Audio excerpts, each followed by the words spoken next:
Eu estava numa igreja ouvindo uma pregação de um menino, de um garoto.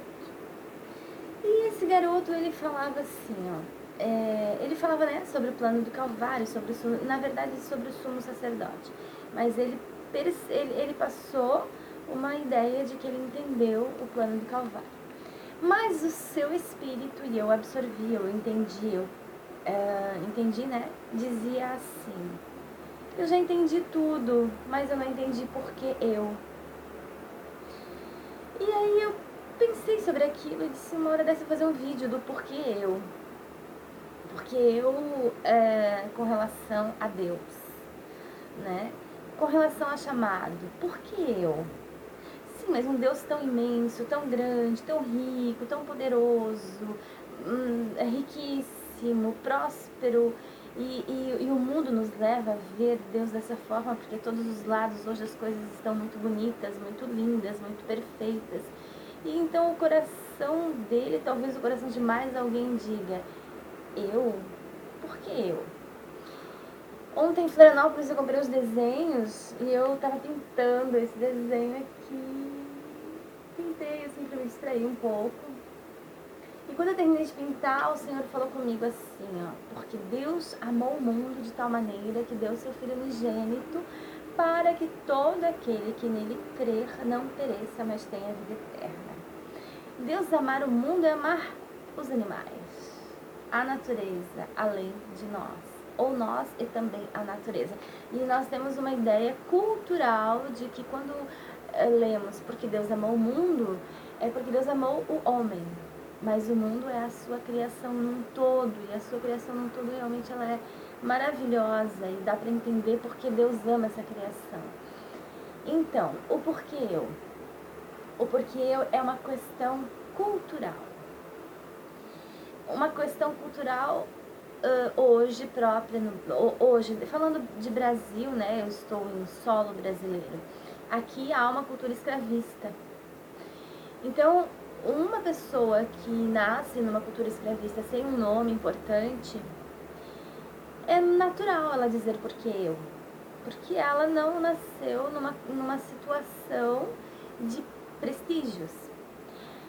Mas isso não significa que Deus pensa assim.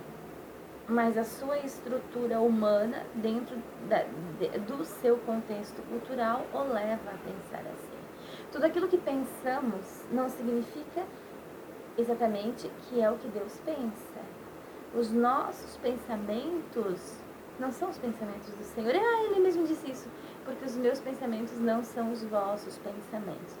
Então, o que Deus pensa do homem, a princípio, né, uma das minhas respostas, o que Deus pensa do homem não é o que o homem pensa do homem, ele pensa muito além. E o que imediatamente o Senhor colocou no meu coração, o porquê eu, para o louvor da sua glória. Se hoje 10 pessoas disserem porque eu, as 10 pessoas, porque para o louvor da sua glória. E o louvor da glória de Deus responde todas as coisas. Toda a criação de Deus, e só o nome já diz, criação de Deus, alguém nos criou. Toda essa criação é para o louvor da sua glória. Fomos criados para louvar o Senhor. Esse é o porquê. Porque você foi criado para o louvor da glória de Deus. Porque você, por causa do nome de Deus que o criou, da pessoa de Deus que o criou, da criação de Deus na sua vida, porque o Deus da criação quer o seu louvor, para o louvor da sua glória. Então, fica aí, porque você pode achar no Google, em qualquer outra pesquisa, onde está escrito, onde o Senhor disse, né, está escrito na palavra de Deus. Porque os meus pensamentos não são os vossos pensamentos. E fomos criados todos para o louvor da sua glória. Em Pedro diz, em Deus não há acepção de pessoas. Todos nós fomos criados sem acepção de pessoas, sem acepção de pessoas. Todos nós fomos criados para o louvor da sua glória. Por que eu? Para louvar a Deus. Porque quê? Ou para o louvor da glória de Deus. A partir daí, Deus vai mostrar o seu valor. Então você passa a se amar.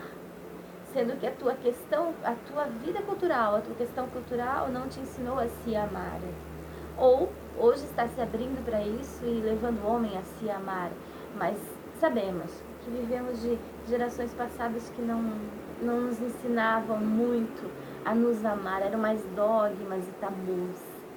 Então, à medida em que louvamos o Senhor, o louvor da sua glória, Ele nos enche do seu amor e entendemos todas as coisas. Ai, a piscadinha não podia, mas tudo bem.